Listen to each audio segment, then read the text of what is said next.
Hello, dear friends. I'm Mary Ellen. I'm 63 years old, and today I want to share with you the most painful yet liberating story of my life. Before I dive in, I'd like to ask you to give this video a like, subscribe to the channel, and let me know which state you're tuning in from.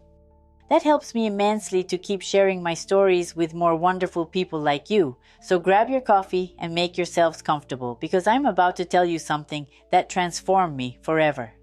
This story began when I was 41 years old and wrapped up just a few months ago, when that man who left me with debts and 3 kids had the audacity to come back and ask for my forgiveness.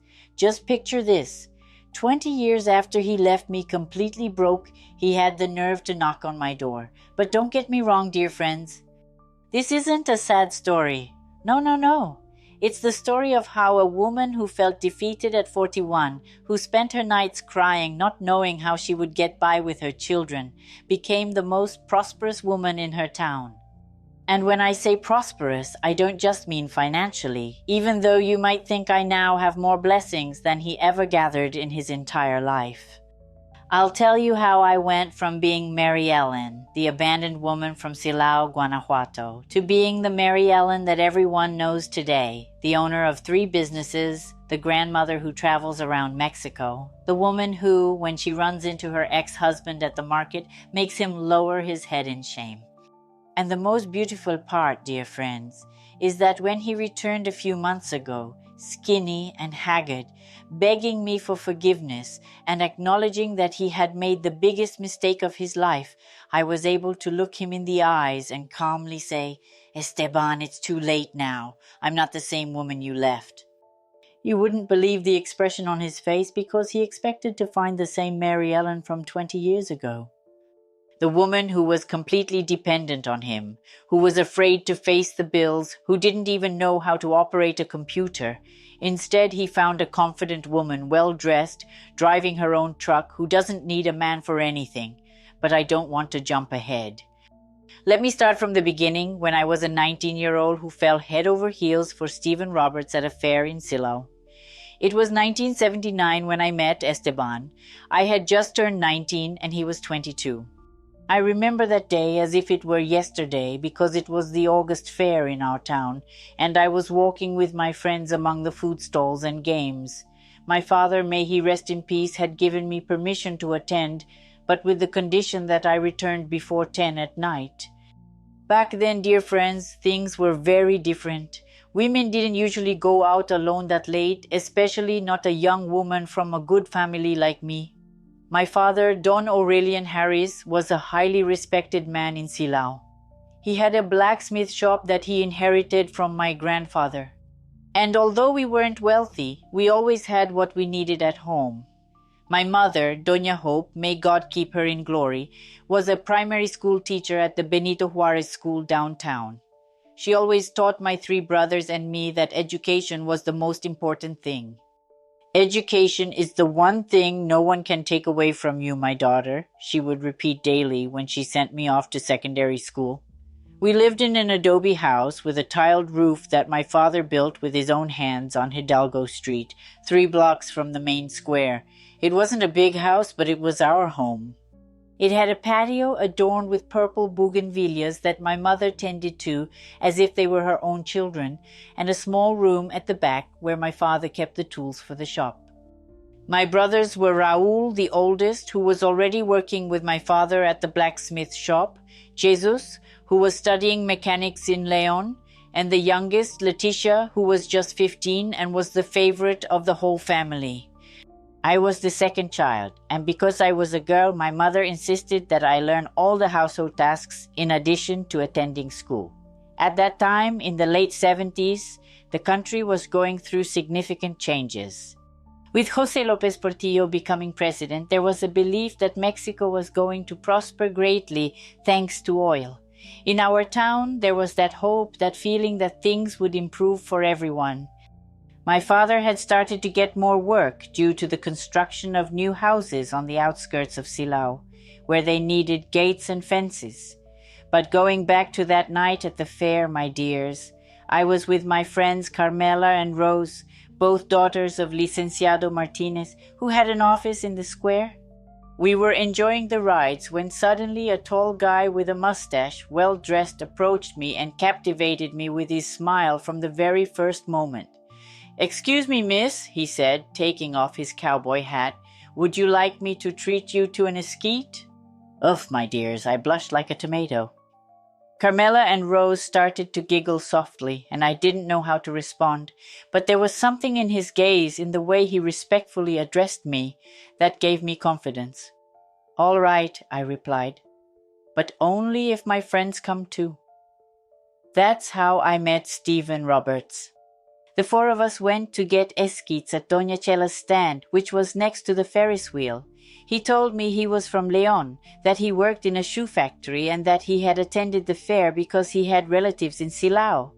"My uncle Ramon lives here in town," he mentioned while cutting the corn in the cup.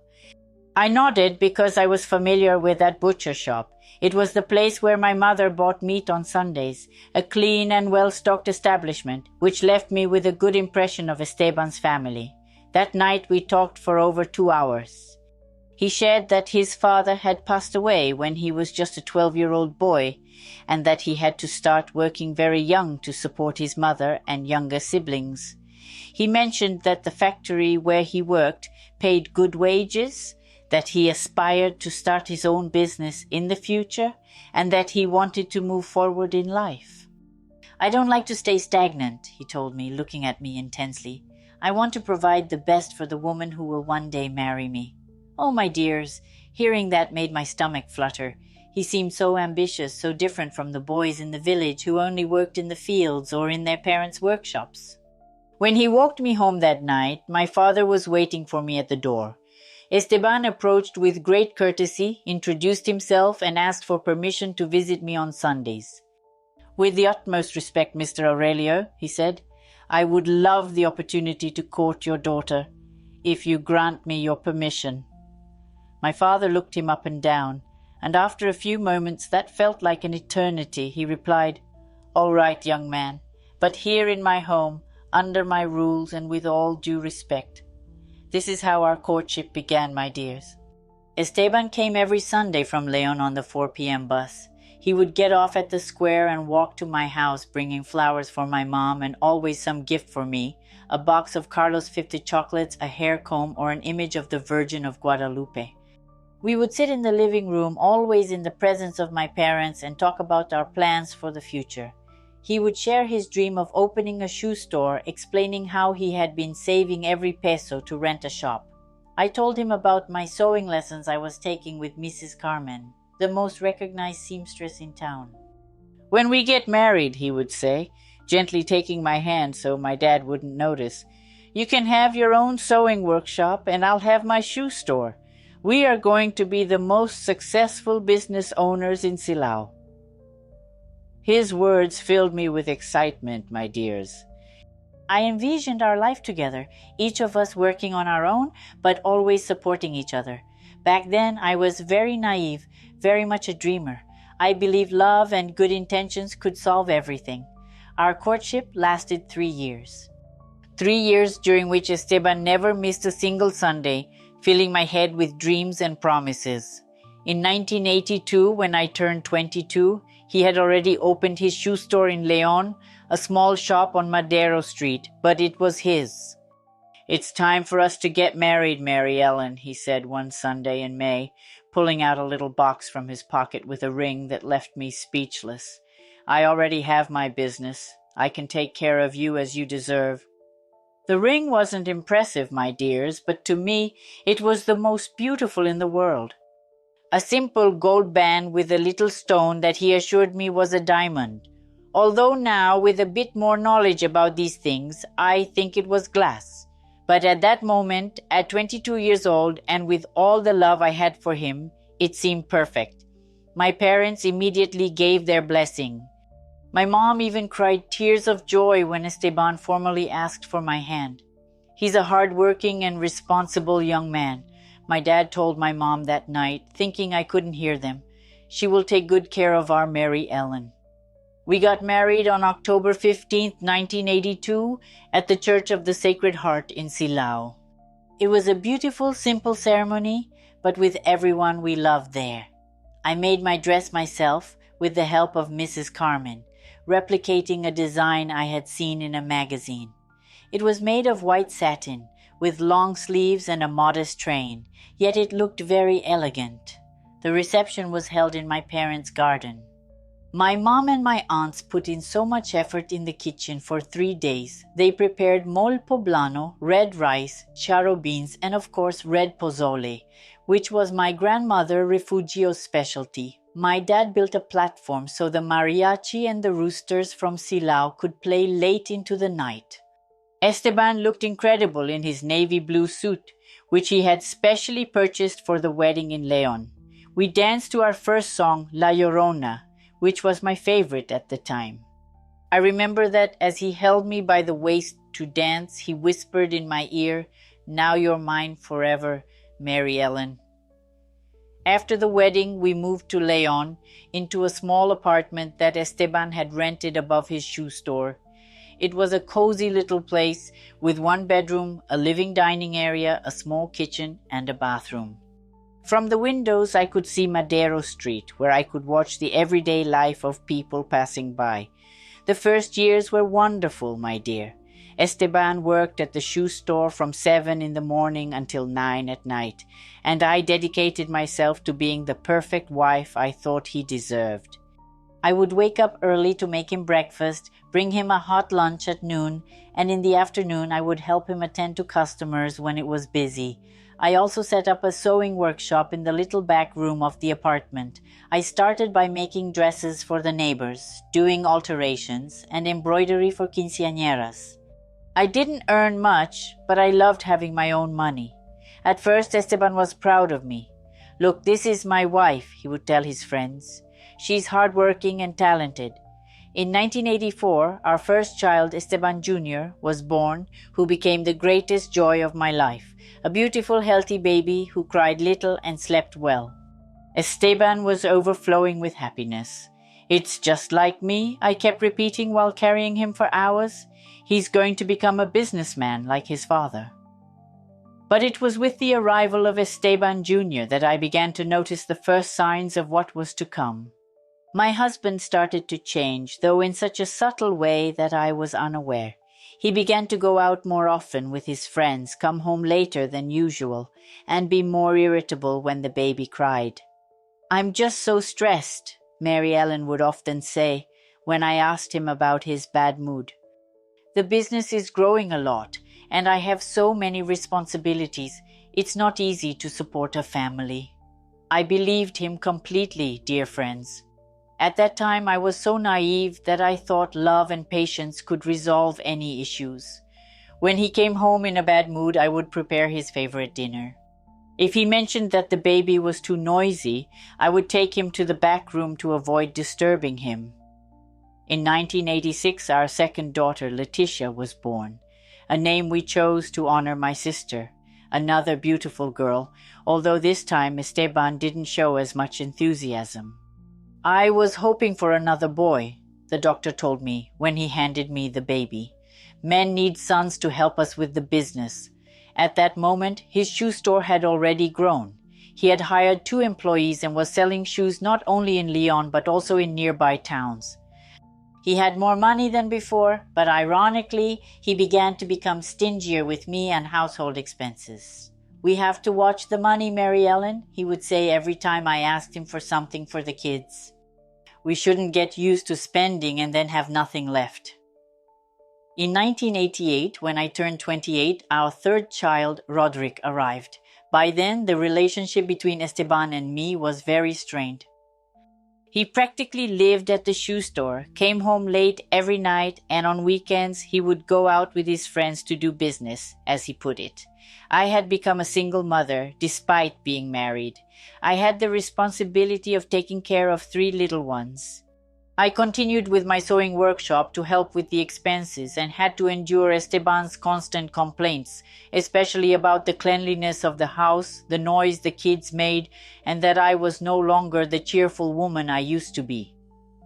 "You're just not the same anymore, Mary Ellen," he would tell me during our arguments.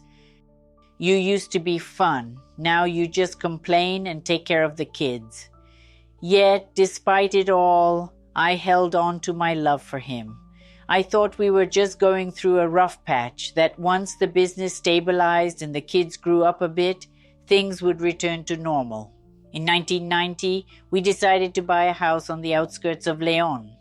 It was a cozy home with 2 bedrooms and a small yard where the kids could play.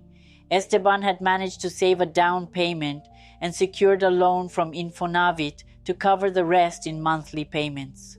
Now we're really going to be a prosperous family, he told me the day we got the keys. I was so excited about that house, dear ones. I thought it was the beginning of a new chapter in our lives. I poured my heart into decorating it, turning it into a lovely home for my family. I painted the walls in bright colors, planted flowers in the yard, and even hand-stitched the curtains. However, appearances can be deceiving. I was still unaware that my husband had other plans in mind, plans that didn't include me or our children. By 1992, when I was 32 years old, Esteban had expanded his business, now owning 2 shoe stores, the original one in León and a new one in Celaya. He traveled constantly between the 2 cities and sometimes was away from home for up to 3 days at a time. The Celaya business is very demanding, he explained to me. I need to be there to make sure everything is in order. I believed him, but I was starting to notice details that didn't add up. Sometimes I would call the Celaya store and they'd tell me he wasn't there. When I got home, I could smell a perfume that wasn't mine on his clothes. There were also expenses that I couldn't quite understand. "Don't be suspicious," Mary Ellen would repeat every time I brought something up. "I work all day to give you and our children the best, and instead of being grateful, you're questioning me like I'm a criminal."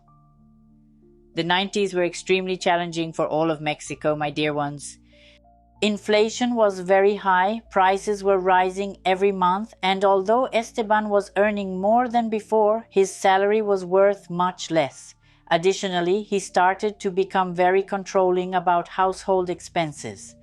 He provided me with a fixed bi-weekly amount for food and other essential expenses, but if I needed anything extra, I had to request it and justify every single penny. My sewing workshop was no longer making much money due to fierce competition, and besides, I didn't have much time to work with 3 young children. "Show me the receipts," he would say when I asked for more money. "Tell me exactly what you spent down to the last cent."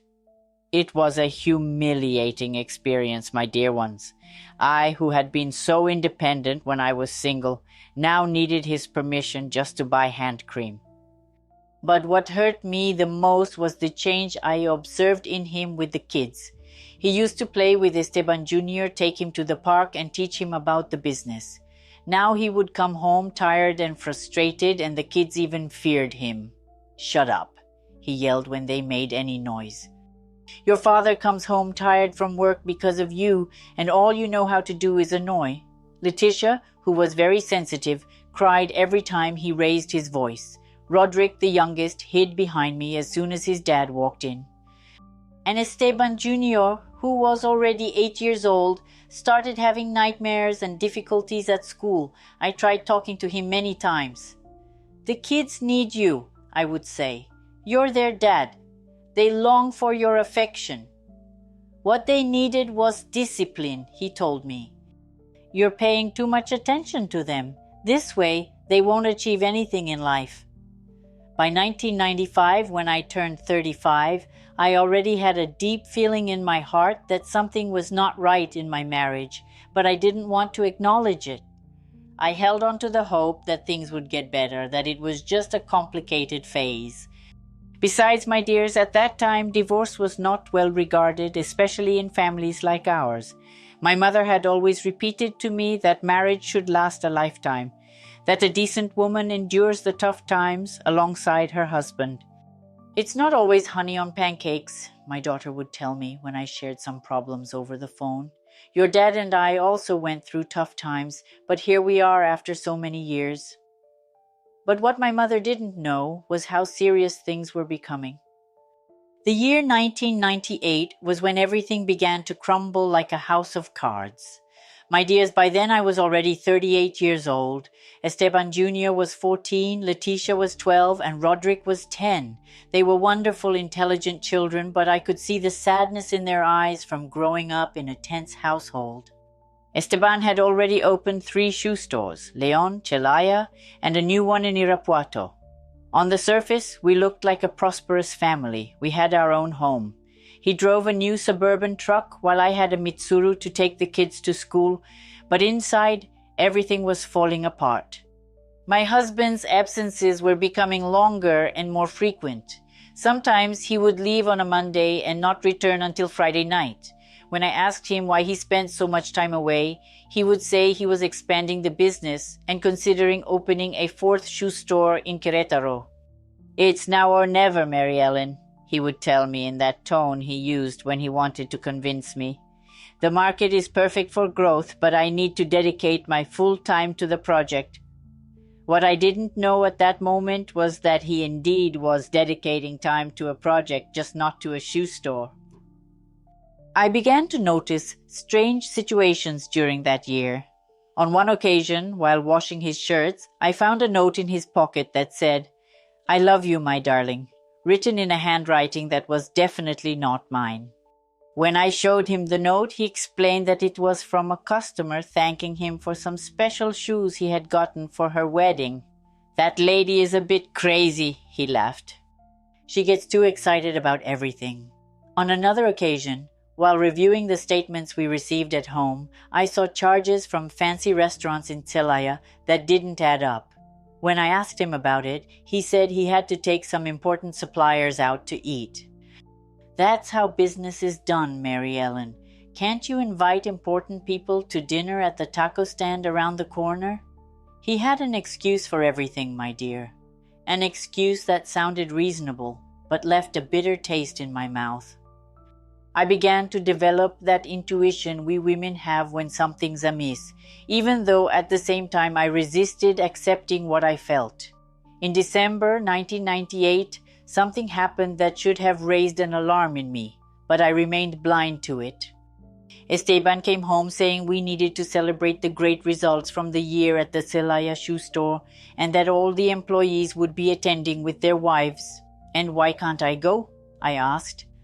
"Hey, Mary Ellen, do you really think you'll have fun there? It's just going to be all business, numbers, boring stuff. You'd be better off staying with the kids. It's December and they have a lot of schoolwork." That night, he left looking sharp, dressed in his best suit and even put on cologne, something he usually didn't do.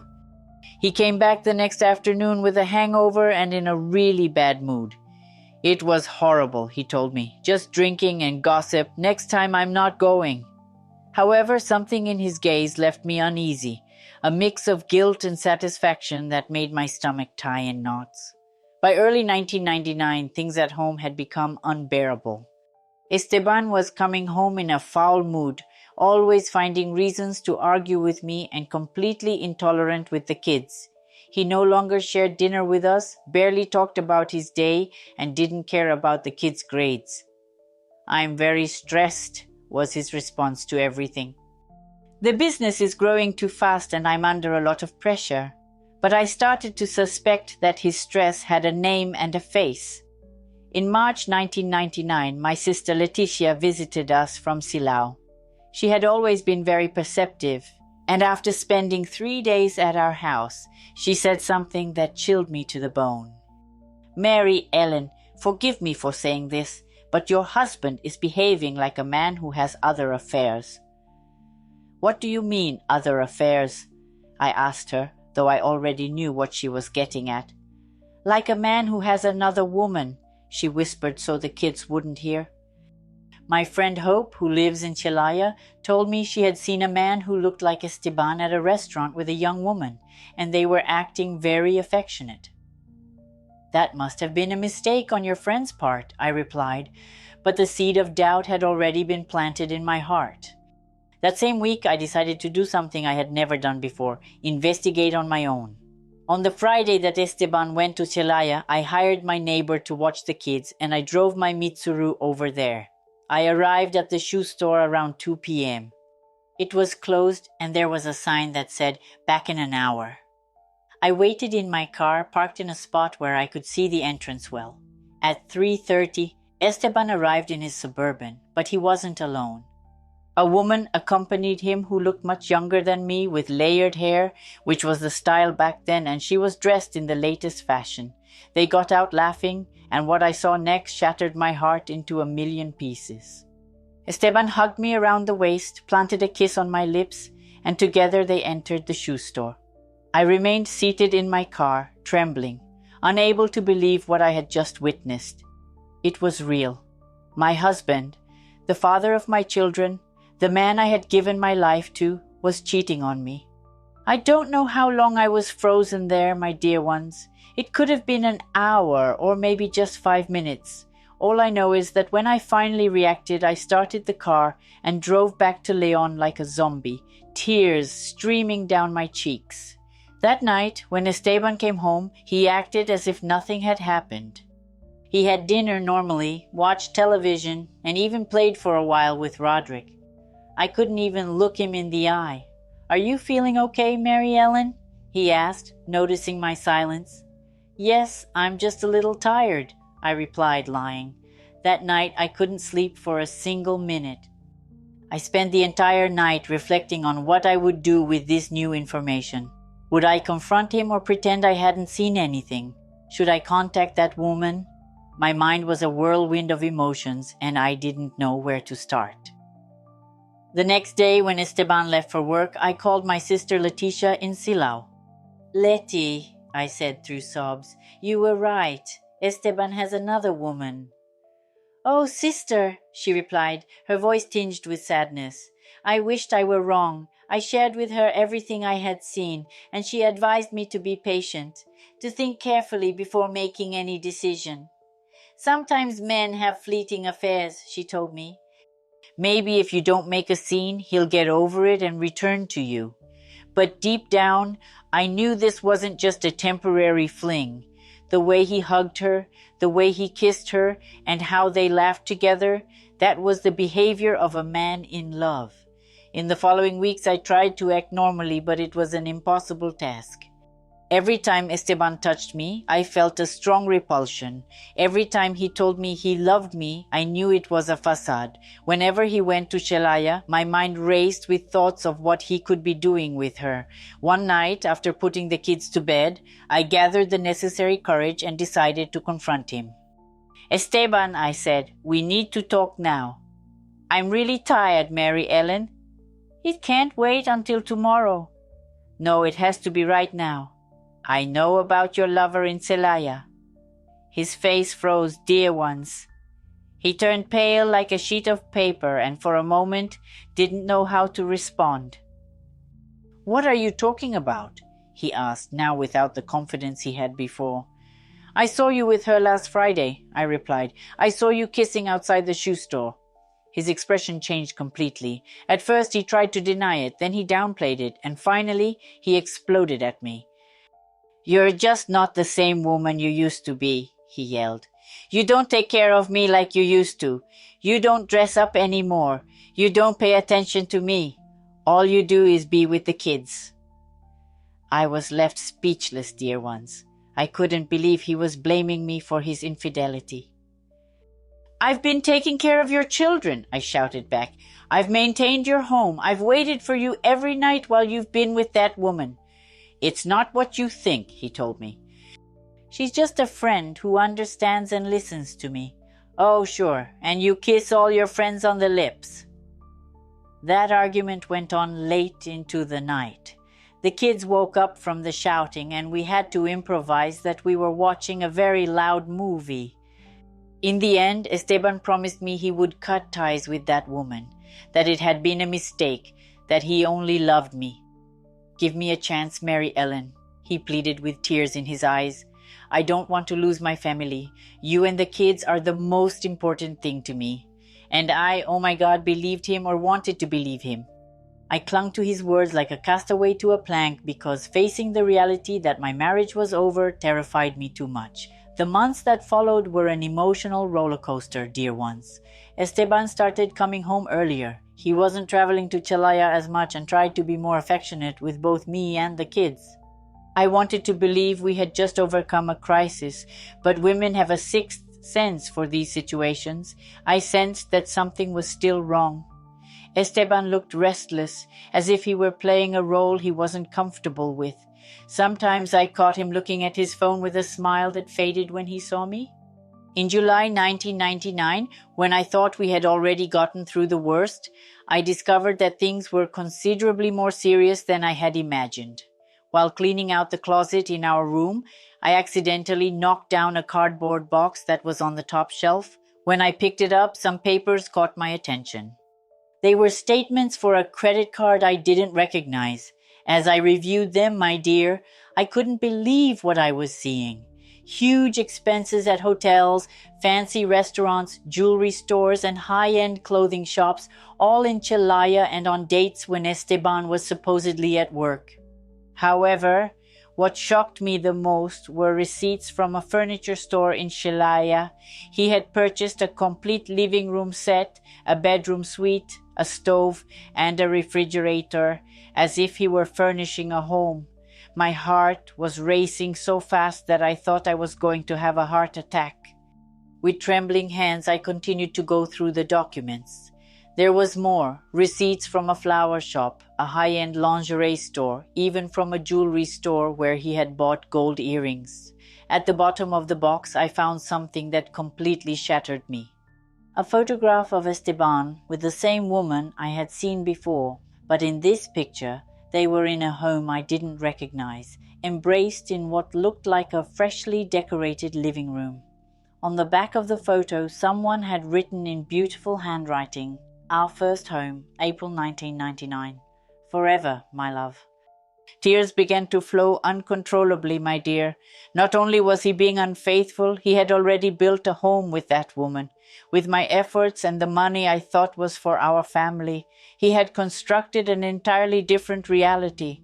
I sat on the closet floor, crying like I had never cried in my life. It wasn't just betrayal, it was absolute humiliation. While I struggled to make ends meet, taking care of his children and trying to be the ideal wife, he was splurging fortunes on another woman.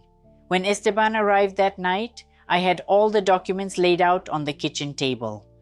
"Explain this," I said, keeping my voice steady and my tears at bay, only with a coldness that even surprised me. He stood in the kitchen doorway like a statue. He looked at the papers, glanced at the photograph, and realized there was no turning back. "Mary Ellen, I can explain." "Explain what?" "That you bought a house for your mistress with our money, that you've been living a double life for months, that you've made me feel like an idiot all this time. This isn't what you think. Don't underestimate me, Esteban. It's all here, the furniture, the hotels, even the earrings you bought her. That night we had the most terrible argument of all our years together. Esteban stopped trying to deny it. He no longer apologized. Instead, he launched into me with a harshness I didn't know he had. "Yes, it's true," he shouted at me. "Yes, I have another woman, and yes, I support her. And you know what? She appreciates me. She dresses up for me. She makes me feel like a successful man. I've given you 3 children," I yelled through tears. "I've sacrificed my youth for you." "Exactly. You sacrificed yourself and became a bitter woman who only knows how to complain. You're no longer the Mary Ellen I fell in love with." His words hurt me more than any physical blow, my dear, because deep down, I knew he was right about some things. I wasn't the same Mary Ellen I was at 19, but how could I be after giving birth to 3 children, taking care of the house and contributing to our livelihood? "If you're so unhappy with me, why don't you leave?" I blurted out through sobs. "Because this is my house," he replied with a coldness that sent chills through me. "Because these are my children. I won't let you take what's mine." "Then I'll leave," I responded. "Where to? With what money?" "You have no job, no savings. You have nothing. Without me, you're nobody, Mary Ellen." That's when he said the words that became etched in my mind forever. You can create your scene all you want, but in the end you'll have to adapt because you have no choices. You're a 39-year-old woman with 3 children, without a career, without money. Who will take care of you? Who will look after you? I'm all you have. That night I cried in the living room until dawn. The kids woke up asking why there was so much noise, and I had to come up with a story that their dad and I had had a misunderstanding, and that everything was fine now. In the following days, Esteban acted as if nothing had happened. He would get up, have breakfast, go to work, and come home at night as usual, but he no longer spoke to me except for the essentials. "Are we having dinner?" he would ask. "I need money for the school fees," he'd say. And that was it. 0 affection, 0 consideration. We were like 2 strangers coexisting in the same house. I felt completely lost, dear. I knew I couldn't go on like this, but I also didn't know how to get out of that situation. Esteban was right about one thing. Economically, I was completely at his mercy. My sewing workshop barely covered a week's worth of groceries. I called my sister Letitia for advice. "Come over here," she suggested. "You and the kids can stay at my parents' house until you find work." But I didn't want to return to Silao feeling defeated. I didn't want the whole town to witness my failure. Besides, what kind of job could I get? I was already 39 years old, had not pursued a degree, and had been out of the workforce for a long time. "Give me time," I asked her. "Let me think it over," but time slipped away from me faster than I had expected. In October 1999, when I was 39 and we had gone a month without any communication beyond what was strictly necessary, Esteban came home one night with an expression I had never seen before. "Mary Ellen," he said after the kids had gone to bed, "we need to talk." "Now you want to talk?" I replied sarcastically. "It's something important, very important." He sat down at the kitchen table and his face showed that what he was about to reveal was difficult for him. "The shoe stores are going through serious financial problems," he told me. "I have a lot of debt and can no longer cover all the expenses." "What kind of problems?" I inquired, even though I already had an idea of the answer. "I owe money to suppliers. I'm behind on the rent for the stores. I'm behind on the kids' tuition. And the bank is pressuring me because I've fallen behind on the house payments." "How much do you owe?" "About 500,000 pesos. I was left speechless. At that time, 500,000 pesos was a huge amount. It was more money than we had ever accumulated in our entire life together. "And how did you manage to rack up so much debt?" Esteban didn't answer me directly, but I already knew the answer. All that money he had spent on his lover, furnishing his home and leading that double life, had come from the shoe stores. "I will have to close the stores in Celaya and Irapuato," he told me, "and probably also the one in Leon. So then, how are we going to live?" "I don't know. That's why we need to talk." That conversation stretched on until 3 in the morning. Esteban explained to me that he had used the house as collateral for one of the loans he took out for the business. If he didn't pay, the bank would take our home. "How could you do that without consulting me?" I shouted. "This house is mine too." "I urgently needed the money," he replied. "I thought I could handle it." "Did you think about that before you shelled out a fortune on your mistress?" That was the first time he openly acknowledged what the problem had been. "Yes, I invested a lot of money in Sandra," he confessed. "But I've put an end to that. Now what's crucial is to save what we can. Sandra, that's your mistress's name, and you're done with her now, right? Why do you no longer have funds to support her? Mary Ellen, please, I need you to help me think about our options." But I had nothing left to contemplate. I didn't want to have any more conversations with him. My marriage was over, not when I discovered the betrayal, but that night when I realized he had jeopardized the future of his own children for an affair. "Whatever you decide doesn't interest me anymore," I replied, getting up from the table. "I'm going to divorce you. Mary Ellen, don't dramatize. We can get through this crisis if we work together. Work together like when you supported me by spending our savings on another woman." That was the last serious conversation we had as a couple, my dears. From that moment on, everything turned into a battle. The following weeks were pure hell, my dears. Esteban became furious when he realized I was serious about the divorce. He started doing everything he could to complicate my life and show me that without him, I couldn't do anything. First, he took away my credit cards and checks. Then he informed me that he would no longer provide money for household expenses. If you want a divorce, you'll have to manage on your own, he said. Let's see how you do. I was forced to sell some valuable possessions. My wedding ring, a pair of gold earrings my mother had given me, even my sewing machine so I could buy food and pay the bills. The kids began to notice that something very serious was happening. Esteban Jr., who was already 15 years old, asked me directly what was going on. Mom and Dad are going through problems, I replied, but don't worry, I'll always be here to take care of you. Are you getting a divorce? Asked Letitia, who was 13. It's possible, sweetheart, but that doesn't mean we love you any less. You will always be the most important thing to both of us. Roderick, the youngest at 11, felt very sad and began having nightmares. One night he came to my bed crying. Mom, have I done something to make Dad upset? He asked me. My heart broke, my dears. Explaining to my children that our family was falling apart was one of the hardest tasks I've ever faced in my life. In November 1999, I sought a lawyer to assist me with the divorce. Attorney Morales, whose office was near downtown Leon, informed me of my rights and what to expect from the process.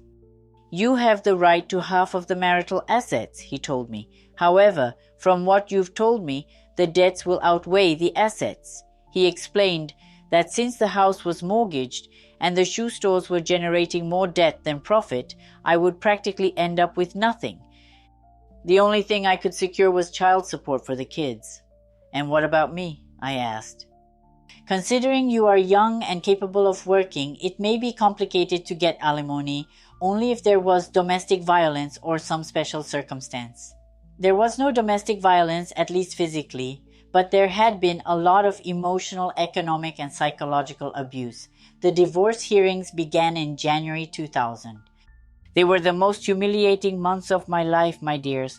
Esteban hired a very expensive lawyer who made it his mission to portray me as a lazy woman living off him who hadn't contributed to the family wealth. The lady only took care of household chores, his lawyer claimed. She has no higher education, no stable job, and can't justify income on her own.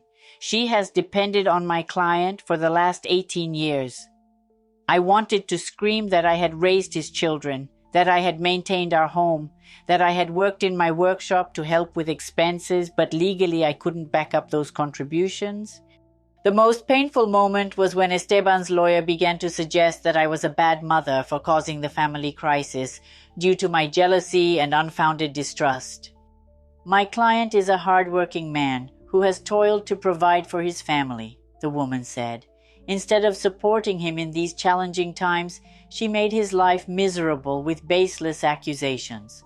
Baseless. She had photographs and receipts of all his expenses with the mistress. But when I tried to present that evidence, Esteban's lawyer argued that it had been obtained illegally since she had gone through his things without his consent. The process dragged on for months. Meanwhile, the atmosphere at home grew increasingly tense. Esteban had started coming home drunk some nights, and under those circumstances he became very verbally aggressive. "Look what you've accomplished with your stubbornness," he yelled at me. "Now the kids will grow up in a broken home because of you." I didn't respond, not because of my own faults, but because of yours, for not knowing how to be a family man. One night in March 2000, everything spiraled out of control. Esteban came home very drunk and started yelling at me in front of the kids. "This is all your fault," he told me. "If you were a real woman, I wouldn't have had to look for another. And if you were a real man, you wouldn't have risked your family for a fling," I replied. It was then that he threw a line at me that I'll never forget. "You know what, Mary Ellen? I'm fed up with you and your accusations. Tomorrow I'm leaving this house and taking the kids with me. The kids will stay with me. You can't support them. I'm their father, and the decision is mine." That night, I called my sister Letitia in tears. "He wants to take my children away," I sobbed. "He claims I have no right to keep them because I lack money." "Calm down, Mary Ellen," she advised me. "Consult your lawyer tomorrow. A father can't just take the kids like that." But when I woke up the next morning, Esteban was already gone. He had packed his clothes, his documents, and left a note on the kitchen table. "Mary Ellen, I'm leaving the house because I can't stand this situation any longer. I won't keep living in an environment filled with arguments and accusations. The kids can stay with you for now, but don't expect a single cent from me. If you want a divorce, take care of it, but I won't support a woman who doesn't respect me." "I hope you're satisfied with what you've accomplished, Esteban." I stayed there in the kitchen, reading that note over and over, unable to believe that after 18 years of marriage, my husband would leave me in such a cowardly way. The kids came down for breakfast and asked about their dad. He left for work early. I told them a lie because I didn't know how to explain that their father had abandoned us. But as the days passed and Esteban didn't return, the children began to understand that something irreversible had happened. "Is Dad not going to live here anymore?" Roderick asked me one night. "No, my love," I replied as I hugged him. "Dad and Mom can't be together anymore, but he loves you very much." It was a lie because if he truly loved them, he wouldn't have left us in this situation. The first few months after Esteban left were the most challenging of my life, my dear ones. Overnight, I found myself alone with 3 children, with no stable income and the debts he had left behind. The first major shock came when I received the bank notification stating that I had 30 days to catch up on the mortgage payments or foreclosure proceedings would begin. Esteban hadn't made payments for 4 months, and I had no idea how much he owed. So I asked the bank manager when I went to inquire about the situation, including late fees and interest. "It's 180,000 pesos, he replied while looking at his computer. At that moment, I didn't even have 180 pesos. "What if I sell the house?" I asked. "Will that sale cover the debt?" "Maybe, but it would have to be a quick sale, and in those cases, money is always lost." That night, I struggled to sleep, thinking that my children and I could end up homeless. The house represented the only thing we had, our sole source of stability amid this crisis. The next day, I consulted with Attorney Morales about my options. "Legally," he explained, "you are not obligated to cover the debts your husband incurred without your knowledge. But since he put the house up as collateral and both of you signed the original mortgage, they could seize it." "What do I do now?" I asked. "The most advisable thing is to try to negotiate with the bank. Sometimes they accept reductions or more manageable payment plans. However, to negotiate, you need to show that you have income, and my income was exactly 0. It was at that point that I made one of the most critical decisions of my life, to find a job by any means and anywhere. The issue was that I had been out of the workforce for years. At 40, with no college degree or formal experience, finding something wasn't going to be easy. The first thing I did was visit all the stores in downtown Leon to ask if they needed salespeople. In most of them, they wouldn't even let me showcase my skills. "What experience do you have in sales?" they asked me. I replied that I had attended to customers in my home sewing workshop. "Oh no, we need people with formal experience," they said. In the few stores where I was considered, the salary was so meager that it wouldn't even cover a week's worth of groceries. "It's 100 pesos a month," the manager of a boutique in the center told me. "More income from sales? Just 100 pesos. That was barely enough for the children's school fees. Then I tried in restaurants. I managed to get hired at 2 places, but they were night shifts ending at 2 a.m. How could I leave my kids alone all night? It was my sister Letitia who suggested an idea that at first embarrassed me a lot, but it became my salvation. "Why don't you sell food?" she proposed over the phone. "You cook really well? You could make tamales or pozole and sell them in your neighborhood." I replied, "Oh, Letty, what will the neighbors think? Esteban's wife selling food on the street?" But she insisted, "Mary Ellen, it's not the time to be proud. Your children need to be fed." She was right. My kids needed food, and I had to find a way to provide for them. I started selling tamales on Fridays and Saturdays. With the last 1,000 pesos I had left, I bought the ingredients to prepare 5 dozen Oaxacan tamales, which was my specialty. I offered them for 10 pesos each, and they sold out in less than 3 hours, bringing in 500 pesos. In that time, I had earned what the stores offered me for an entire week. "They're delicious," Mrs. Carmen told me. "Don't you make sweet tamales too?" "Of course," I replied, even though I didn't really know how to make them very well. That night, I stayed awake until 2 a.m. watching videos on television about how to prepare sweet tamales, chicken tamales, and tamales with cheese and peppers. If I was going to sell food, I was determined to do it with the best quality. The tamales were just the beginning. Soon, I started making pozole on Sundays, mole for celebrations, and quesadillas with various fillings every day during the week. I transformed the garage of my house into a small eatery. I set up 2 tables with plastic tablecloths and stools, and I began offering set meals for the construction workers who were building new homes in the neighborhood. "Homemade and delicious food," read the small sign I placed at the entrance, "just like what your mother prepares." At first, I felt very embarrassed, my dear ones. I, who had been Esteban's wife, the woman of the successful merchant. Now I was the lady selling food from my home. During the first few days, whenever I saw someone I knew coming to buy from me, I felt like I was dying of embarrassment.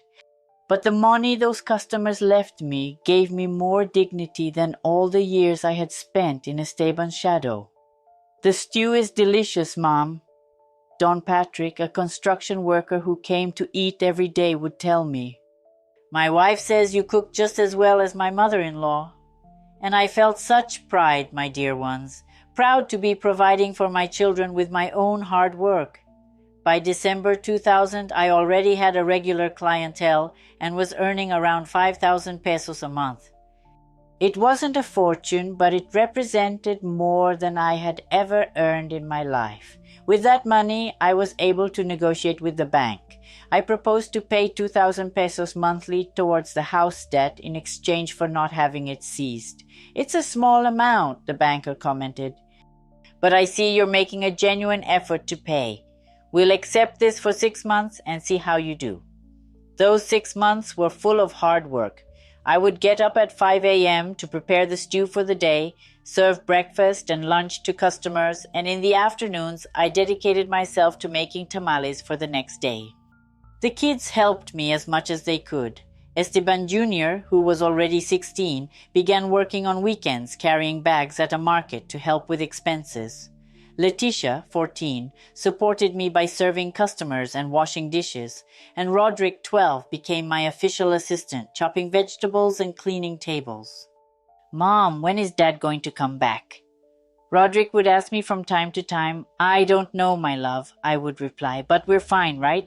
And it was true. Despite all the effort and financial difficulties, we were better off than when Esteban lived with us, filled with conflicts and tension.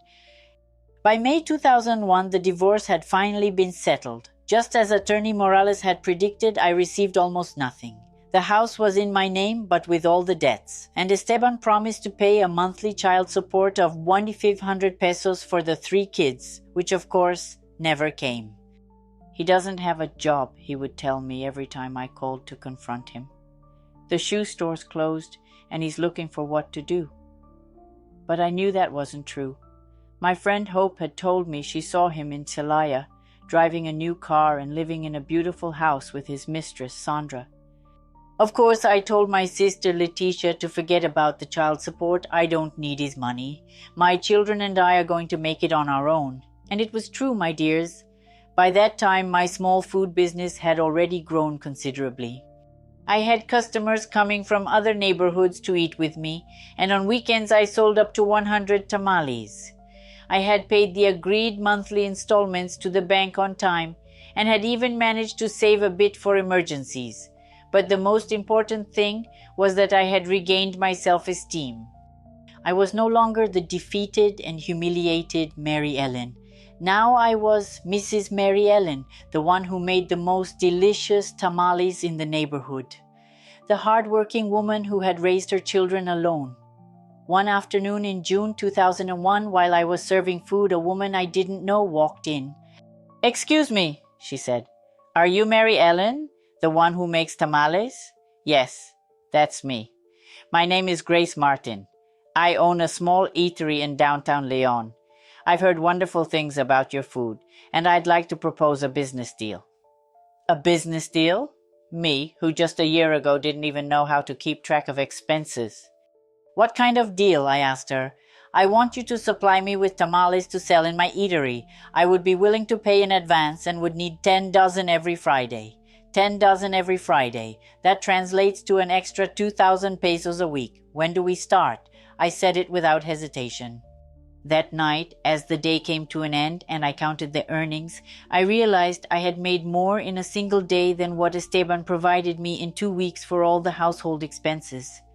"Mom," Leticia said to me while helping wash the dishes, "we're better off now, aren't we?" "Yes, sweetheart," I replied. "Much better." And it wasn't just about the money. It was because for the first time in my life, I had control over my destiny. The following years, from 2001 to 2005, were marked by constant growth for us, my dear ones. My food business continued to evolve until I needed to hire 2 women to help me in the kitchen and with customer service. By 2003, it was no longer just a small kitchen in my home. I had rented the space next door and set up a formal eatery, Mary Ellen's Diner. It had 8 tables, a counter for customers wanting quick meals, and a menu with 15 different dishes. The children had grown up beautiful and responsible. Esteban Jr. finished high school with excellent grades and received a scholarship to study industrial engineering at the University of Leon. Leticia became the top student in her class and aspired to study medicine. And Roderick, my little one, was already 15 and helped me manage the business because he was very good with numbers. During those years, Esteban would show up occasionally. He came every 6 to 8 months, always with some excuse for not being able to pay child support and wanting to talk civilly about our issues. "The kids need their father," he would tell me. "And you look great, Mary Ellen. Work has suited you well." It was true. I looked better than ever. Physical exercise had helped me lose weight. I had more energy and for the first time in years could buy myself new clothes with my own money. They weren't expensive, but they were to my liking and I felt good wearing them. "What do you want, Esteban?" I would ask directly when he showed up. "I wish we could be a family again," he would say. I had learned my lesson. I knew what I had lost, but I was no longer the same woman he had left, dear ones. I had found a way to live without him, to make my own decisions, and to earn my own money. Why would I need him? "It's too late now," I asserted. "My children and I have built our life without you." "Is it out of resentment?" You questioned me. "You can't forgive me." "It's not about resentment," I replied. "It's simply that I no longer need you." And that was true. For the first time in my adult life, I didn't need any man for anything. In 2004, I met Don Roberto, a 55-year-old widower who owned a butcher shop near my eatery. He was a very educated and hardworking man who raised his 3 children alone after the death of his wife from cancer. At first, he was just my meat supplier, but over time he became a good friend. He would come to have breakfast at the eatery every morning, and after the other customers left, we would chat. "You're a very brave woman," he told me one day. "Not everyone can move forward like you have." "I had no other choice," I replied. "When you have children, you discover strengths you didn't know you had." I liked Don Roberto because he never tried to pressure me or play the suave guy. He was respectful, kind, and most importantly, understood what it meant to work hard to provide for a family. "If you ever want to go to the movies or have dinner," he suggested after several months of knowing each other, "I would be very happy to join you." "That's fine," I said, "but I want it to be clear that I'm not looking for anyone to support me. I have my business and my life established." "Of course," he replied with a smile. "That's exactly what I appreciate most about you. My bond with Don Robert was very different from the one I had with Esteban. It was a relationship where we were equals, responsible adults who supported and encouraged each other while maintaining our independence. The kids received him very positively.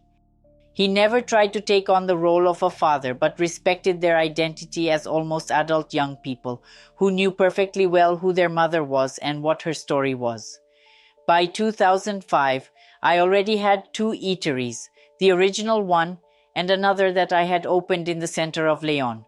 I had also started offering frozen tamales to restaurants in Guanajuato and San Luis Potosí. The accountant who assisted me with my taxes suggested that I formalize a company. My income was already significant.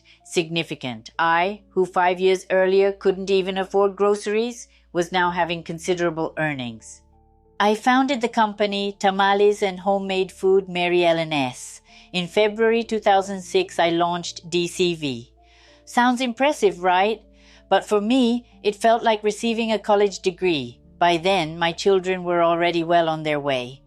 Esteban Jr. was about to graduate as an engineer and had secured a job at a manufacturing plant in León. Leticia had started studying medicine at the University of Guanajuato on a full scholarship, and Roderick was the top student at his high school and wanted to study business administration to help me with the business. He would say to me, "So we can open more branches." More branches. My son talked about my business as if it were a big corporation, and maybe it was. In 2007, when I was 47, Mr. Robert proposed to me, "Not to change your life," he said, "but to better support each other. You continue with your business and I'll keep doing mine." But we were no longer alone. It was a very different proposal from the one Esteban had made to me 25 years earlier. This time it wasn't about someone sustaining me, but about mutual support. "That sounds good," I replied. "But I want to make it clear that my last name is still Hernandez, that my children are still my most valuable treasures, and that my business is solely mine." "That's perfectly fine," he answered. "I wouldn't want it any other way." We got married in an intimate and beautiful ceremony in January 2008. Only close family and a few friends were present. My children were happy to see me with a man who respected and valued me. Living with Mr. Robert was calm and fulfilling. He provided support in everything, without interfering in my decisions, and I did the same for him. Each of us had our own space, our work, our responsibilities, but we shared a life grounded in respect and genuine affection. By 2010, Tamales y Comida Casera, Mary Ellen had 5 branches in different cities across Guanajuato and had begun the process of franchising the concept. At 40, I didn't even know how to open a bank account. By 50, I had a company with over 30 employees. Esteban Jr. graduated and married a lovely young lady, and I had been blessed with my first granddaughter. Leticia was in her 4th year of medical school and was excelling as one of the top students in her class. Roderick had started studying business administration with an academic scholarship. My life was fulfilling, prosperous, and peaceful. I had everything I had ever dreamed of and more. A close family, a thriving business, the economic stability I had always longed for, and above all, the satisfaction of having achieved it all through my own effort. More than 10 years had passed without hearing from Esteban. The kids would occasionally mention that they had seen him or that he had spoken to them, but he no longer reached out to me. I suppose he finally understood that door had closed forever, or so I thought, because in December 2019, exactly 20 years after his departure, Stephen Roberts knocked on my door again. It was Saturday morning, my loves. I remember it clearly because Don Robert and I were enjoying a quiet breakfast in the patio of our new home. Yes, by then we had acquired a larger house in a beautiful neighborhood in Leon when the doorbell rang. "Do you have company?" Robert asked me. "Not that I know of," I replied as I approached to see who it was. When I opened the door, I couldn't believe my eyes. It was Esteban, but not the Esteban I held in my memories. This man looked aged, thin, and worn out. He had completely gray hair, wrinkled clothes, and eyes filled with sadness, as if he had lost many battles. "Hello, Mary Ellen," he said in a barely recognizable voice. I stood there at the door, unsure of what to say. It had been more than a decade since I last saw him, and his state provoked in me a strange mix of surprise and compassion. "What do you want, Esteban?" I asked, not inviting him in. "I need to talk to you, please, just for a few minutes." I looked towards the patio where Don Robert was. He looked at me and instantly understood that something important was happening. "All right," I told Esteban, "but I have company here at the entrance." He fell silent for a moment as if organizing his thoughts, and then began to speak with a voice laden with sorrow. "Mary Ellen, I've come to ask for your forgiveness," he said, "and to confess that I made the biggest mistake of my life by leaving you." I didn't respond, just let him continue. "These 20 years have been hell for me," he continued. "I've lost everything, the money, the businesses, my health. Sandra left me 5 years ago when the money ran out. My children see me as a stranger. I am completely alone." "And what do you expect me to do?" I questioned him. "I want to ask for your forgiveness. I want you to give me another chance. I know I don't deserve it." But I interrupted him. "Esteban, you made your decision 20 years ago. I made mine. I know I hurt you," he said to me, and I noticed how tears began to well up in his eyes. "I'm aware that I was a bad husband and a bad father, but I've changed, Mary Ellen. These years have taught me what truly matters in life. It pained me to see him like this, my dear, but I also felt a strange satisfaction seeing that the man who 2 decades ago told me I was nothing without him was now at my door asking for forgiveness. "You look amazing," he said as he scanned me from head to toe. "You look successful, happy. I'm so glad to see you thriving." "I've moved on without you," I clarified, "thanks to my own efforts and hard work. I know, I've heard about your business and how well you're doing. I always knew you were a very smart woman." "You always knew, so why did you treat me like I was a helpless dependent?" He didn't know how to respond. Mary Ellen, after a long silence, said to me, "I know I have no right to ask you for anything, but I'm sick. I'm alone, and I have no one else in this world. The kids, our children, have already built their own lives. You are the only person, Esteban, who knew me when I was different, who truly loved me once." "Oh, my dear." Tears really escaped me at that. Not because it hurt me or because I wanted to forgive him, but because I realized how pathetic he had become.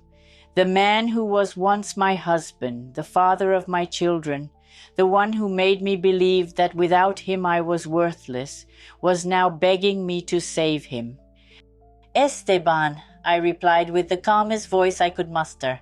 20 years ago, when you left me with debts and 3 kids, I begged you not to go. I implored you to work through our problems together. I asked you to think about your family." "I know." "Do you know what you responded? You told me that without you I was nobody.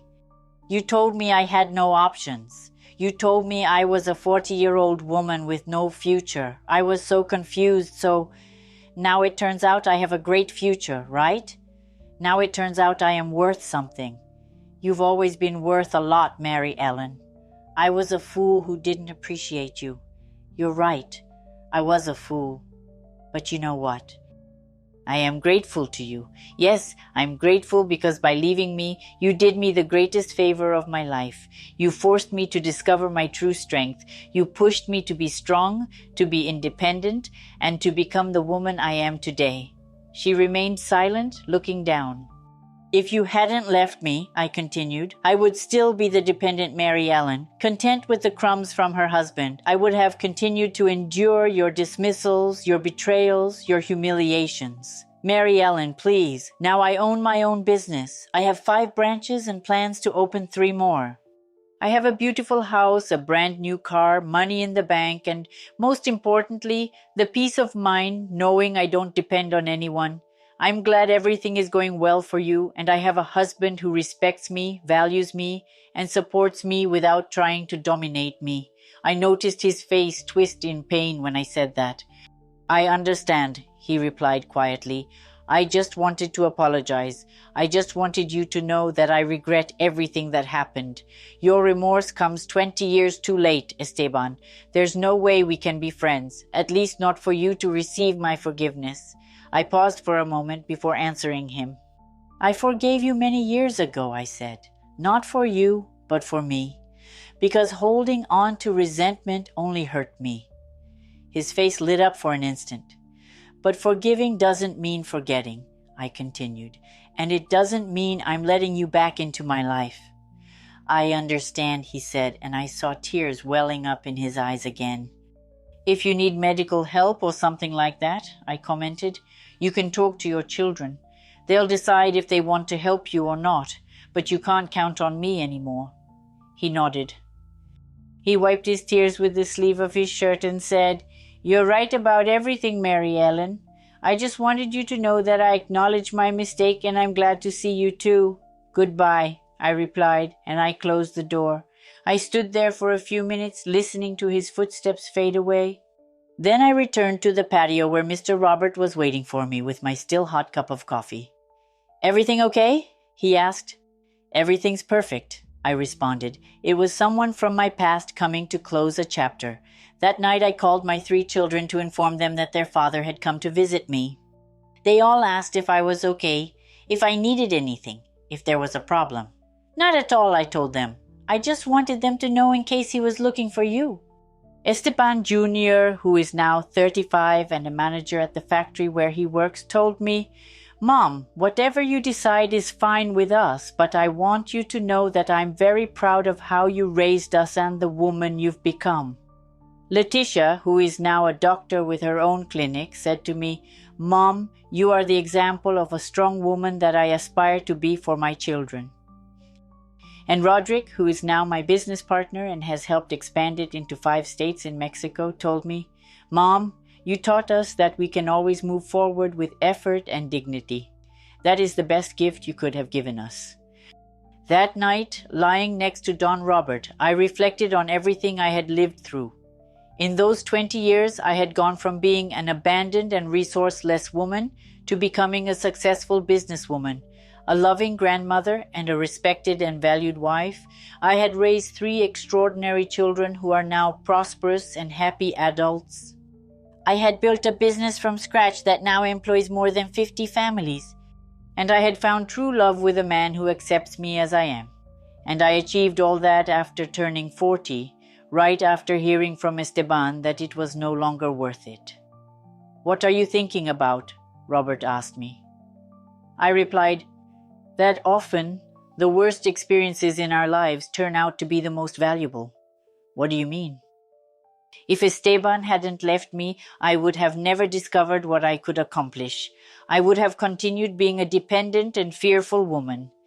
I would have never met you, he answered with a smile. Exactly. In the end, Esteban did me an immense favor without realizing it. That night, I fell asleep with a peace I hadn't felt in a long time, as if I had finally closed the final chapter of my story. Now, my dear ones, it has been a few months since the meeting with Esteban, and I want to tell you how I am today at 63, so you can see that it's never too late to start anew. To begin with, my business continues to thrive. Tamales and home-cooked food. Mary Ellen now has 12 branches in 5 states, Guanajuato, Querétaro, San Luis Potosí, Michoacán, and Jalisco. Roderick, my youngest son, graduated with a degree in business administration and is now the CEO of the company. He's taking the business to levels I never would have imagined. Mom, he tells me, By 2025, we'll have 25 branches, and we'll start exporting frozen tamales to the United States. Can you believe it? I went from selling tamales in my garage to exporting to the United States. If that isn't a lesson that you can always move forward, then I don't know what is. Don Roberto and I have been married for 13 years now, and every day I am more grateful to have found a man who loves and respects me just as I am. He turned 68 last month, and we are still as in love as the first day. We travel together, we work together, but we also value our personal space. Mary Ellen recently told me that these have been the best years of her life. And for me too, my dears, because the relationship I have with Don Robert is built on equity, mutual respect, and sincere affection. It's not the unhealthy codependence I experienced with Esteban, where I was constantly seeking his approval in everything. My children have formed their own families and they are happy. Esteban Jr. has 2 beautiful kids and a job that he truly enjoys. His wife Lulu is like a daughter to me. Since that visit I mentioned, he has never reached out to his father again, and I believe he has found peace with that choice. Letitia got married to an excellent doctor, and together they have a lovely little girl. She is running her own family medicine clinic with a special focus on women's care. I want to support women like you, Mom, she tells me, women who need to reconnect with their inner strength. Roderick got married last year to a girl who studied marketing, and both are fully dedicated to expanding their business. She handles all the advertising and social media for the company, and thanks to that, we now have clients all over Mexico who know our products. I have 5 grandchildren who are the reason for my happiness, and they all know the story of how their grandmother managed to pull through after being abandoned by her first husband. For me, it's crucial that they know that story, especially my granddaughters, so they understand that women can achieve any goal we set for ourselves. Grandma, my granddaughter Sophie, who is now 12, asked me, "How did you know you could have your own business if you had never worked before?" "I didn't know, my love," I replied, "but I was hungry and had to feed my children. Sometimes it's the need that reveals what we are made of." In economic terms, my dears, my life is completely different from what it was 2 decades ago. Besides the tamale business, Don Robert and I have invested in properties. We now have 3 rental houses and recently purchased a plot of land in Puerto Vallarta, where we plan to build a vacation home. I have savings in the bank, investments, my house is debt-free, 2 cars paid off, and above all, the serenity of knowing that if something were to happen to me tomorrow, my children would be fine because I taught them to work and be self-sufficient. However, the greatest wealth of all is the self-love, my dears. The most crucial thing is that I value myself like never before in my life. I respect myself, I appreciate myself, I take care of myself. I no longer seek validation from anyone to know how much I'm worth. I dress well because I like to look that way, not to impress others. I buy clothes that I like with the money I have earned. I go out with my friends whenever I feel like it. I travel with Don Roberto to places I always dreamed of visiting. I make my own decisions without needing to ask for anyone's permission. Recently, I visited Silao to honor my parents' graves. Standing in front of their tombstones, I told them everything I have accomplished. "Mom, Dad," I said, "your daughter Mary Ellen has become everything you dreamed of and more. You raised a strong woman who knew how to stand up when life got tough." As I was leaving the cemetery, I ran into Mrs. Carmen, the seamstress who taught me to sew when I was young. Although she is older now, she recognized me immediately. "Mary Ellen!" she exclaimed. "The whole town knows about your success. We all know you have become a great businesswoman." "Oh, Mrs. Carmen," I replied, hugging her. "Do you think it's okay to brag a little?" "Of course," she said. "You've earned it with your hard work and dedication. No one gave you anything." She was right. No one gave me anything. Everything I have at this moment, I have achieved with my own hands, with my work, with the determination not to let myself be defeated. And you know, my dears, when I reflect on these last 20 years, I realize that Esteban's abandonment was not a misfortune. It was a liberation. It was the opportunity that life offered me to discover who I truly am, when no one else defined my worth. For 18 years of marriage, I was Esteban's wife, the mother of the kids, the caretaker of the home, but I was never just Mary Ellen with my own dreams, my own skills, and my own strength. When he left for the first time in my life, I had to ask myself, what does Mary Ellen desire? What can Mary Ellen achieve? What is Mary Ellen capable of? And the answer surprised me as much as anyone else. It turns out that Mary Ellen could make delicious tamales that the whole community wanted to buy. It turns out that Mary Ellen was capable of running a business, supervising employees, and negotiating with suppliers. It turns out that Mary Ellen had an inner strength that even she didn't know about. "Mom," Letitia told me recently, "you always knew you were so strong." "Not at all, sweetheart," I replied. "I thought I was weak, that I needed someone to protect me and support me. It was only when I found myself alone that I discovered how strong I really was. And this is the most valuable lesson I want to share with you, my dear listeners. You are much stronger than you think. You are capable of feats you can't even imagine, but sometimes life puts us in difficult situations so we can realize our true power. I know many of you are facing complicated challenges in your marriages and in your lives. Maybe you have husbands who don't value you, who make you feel inferior, who manage to convince you that without them you are nothing. Let me be clear, that is a fallacy. You don't need a man who doesn't respect you. You shouldn't endure humiliations out of fear of being alone. You should not settle for scraps of love when you deserve all the love in the world. But Mary Ellen, you might say to me, I'm already older. I'm not young anymore. So what? I started my new life at 40 years old. My friend Hope, whom I met in the diner, got divorced at 55 and now runs a very successful beauty salon. My friend Rose lost her husband at 60 and started selling insurance, becoming one of the top sellers in Lyon. Age is not a barrier, dear friends. Age brings experience, wisdom, and a deep understanding of life. Mature women have advantages that younger ones don't possess. We clearly know what we want, understand what we won't tolerate, and don't waste time on trivial matters. Some might say, but I don't know how to do anything. That's a misconception. We all have something we know how to do. We've developed skills from taking care of our homes, raising our children, and tending to our families.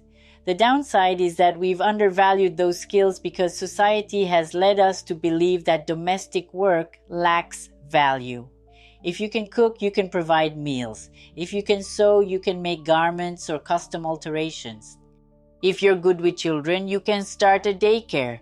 If you're skilled in cleaning, you can offer cleaning services.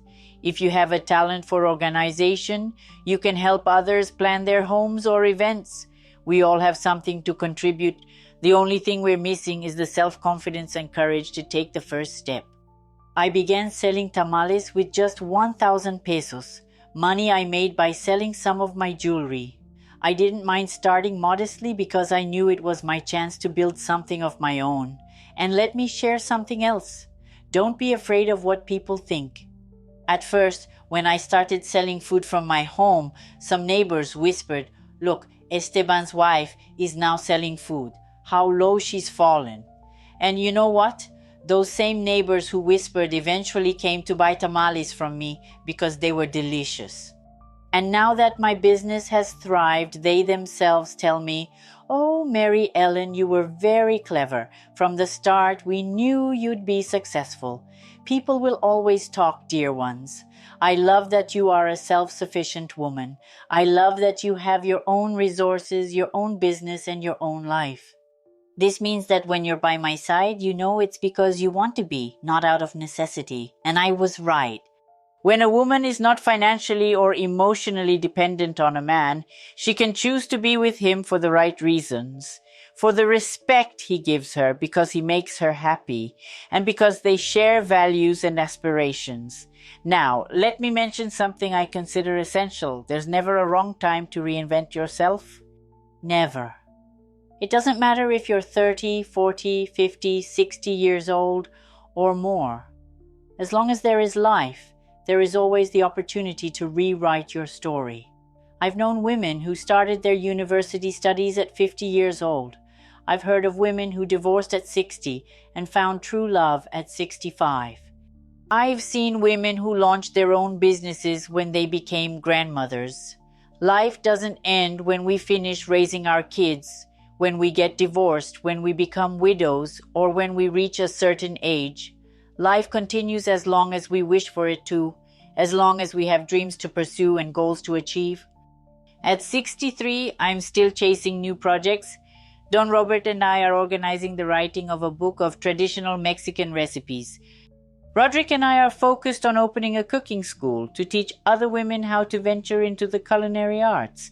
And I'm seriously considering starting a career, possibly in business administration, to better understand my own business. Why study at your age? A lady at the market asked me last week. Why do I want to? I replied, because I never had the chance to get a professional education, and I have always felt that urge since I firmly believe it's never too late to learn new things.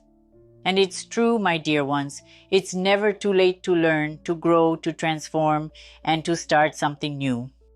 Before I conclude, I want to share some practical advice for those considering making changes in their lives. I like that you are a self-sufficient woman. I like that you have your own money, your own business, your own existence. That way, when you are with me, you know it's because you genuinely want to be, not because you need to, and I am right. A woman who no longer depends, either financially or emotionally, on a man has the freedom to choose to be with him for the right reasons, because he respects her, because he brings her happiness, because they share ideals and goals. Now, let me emphasize something that I consider extremely important.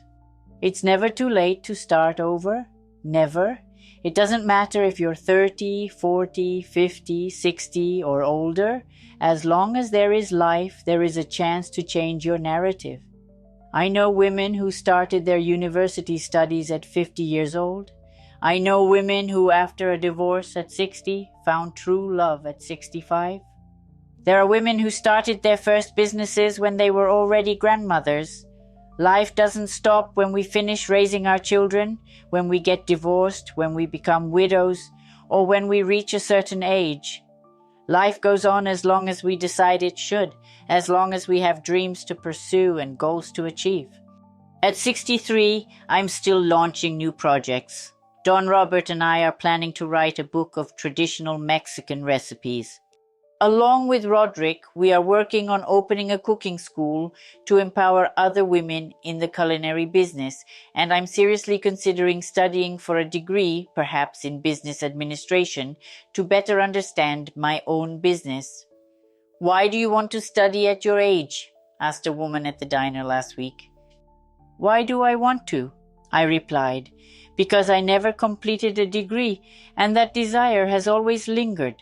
I firmly believe it's never too late to acquire new knowledge. And it's true, dear ones, it's never too late to learn, to grow, to transform, to start something new. Before I conclude, I want to share some practical tips for those contemplating making changes in their lives. First, start saving even a small amount, even 50 pesos each week. Having some money of your own will give you confidence and choices. Second, identify what you're good at and reflect on how you can turn those skills into income. Don't underestimate what you can do. Third, seek support from other women. Those who have had similar experiences will understand you best and offer valuable advice. Fourth, don't hesitate to start small. All great ventures began as something modest. Fifth, be patient with yourselves. Significant transformations take time. And finally, never stay in a situation that makes you unhappy just out of fear of change. Feeling scared is normal, but don't let that dictate your decisions. I want you to know that if this 63-year-old woman talking to you was able to move forward after 40, you can too. I, who didn't finish elementary school when I started my business, was able to build a successful enterprise. You can too. If I, who had depended on a man my entire adult life, could learn to be self-sufficient, you can all do it too. If I, who thought my life was over at 40, managed to find true love and create a fulfilling life, you can achieve the same. Don't give up, my dears. Don't let anyone tell you it's too late, that you're worth nothing, or that without that person you are nobody. That's simply not true. You are valuable on your own. You have strengths you don't even realize. You can accomplish amazing things if you truly set your mind to it and persevere. And if right now you're going through tough times, feeling like you can't go on, or thinking there's no way out, remember Mary Ellen's story. Remember that I also believed my life had ended when Esteban left. I spent many sleepless nights wondering how I would be able to move forward. But I did it, and not only that, I became a better version of myself, something I never imagined. And you can achieve that too. If you liked my story, I would appreciate it if you could like this video. Subscribe to the channel to receive more testimonies like this and share it with a friend who might need it. Don't forget to comment on which state you're watching us from. And if you want, share a bit of your own story. Sometimes all we need is for someone to listen to us to realize how strong we are. Take care, my dears. Remember that it's never too late to start anew and that you are worth much more than you believe. I appreciate you all and hope to see you in the next video.